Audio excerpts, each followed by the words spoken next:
On a eu la chance d'être sollicité par les sapeurs-pompiers du 10 et de faire de la formation plutôt pratique, puisqu'ils ont des exercices théoriques lors de leur parcours de formation. Et nous, on était là pour qu'ils vivent dans l'après-midi des situations d'urgence avec leur outil de travail, leurs ambulances, et qu'ils se rendent compte un petit peu du gabarit et de la prise de risque et de tout ce qui peut être anxiogène ou accidentogène autour d'eux.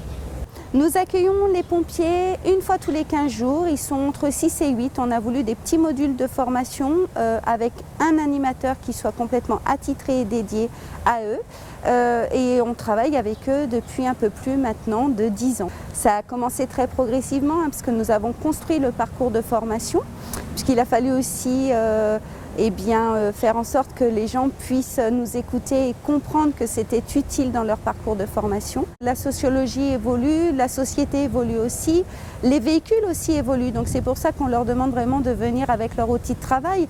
Et puis la façon de travailler et d'appréhender aussi les situations à risque évolue. Aujourd'hui, vous avez des gens plutôt agressifs au volant, il faut qu'ils aillent vite, qu'ils y aillent sereinement malgré tout, avec beaucoup de prudence et qu'ils soient vus et écoutés des autres. Donc on travaille véritablement aussi sur ces aspects de partage de la route et de voir si en effet ils sont vus et bien vus par les autres usagers.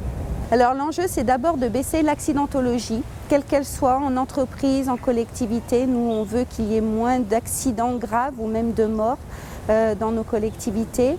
On n'est pas là pour en faire des pilotes de course, c'est pas du tout notre vocation. On est là pour rendre les gens beaucoup plus humbles au volant, pour leur faire comprendre que l'accident de la route peut arriver à n'importe qui en fonction de la problématique physique, physiologique de l'infrastructure routière, qu'on commet tous des presque accidents et qu'il est important de pouvoir les reconnaître pour ne pas se mettre dans des situations d'urgence.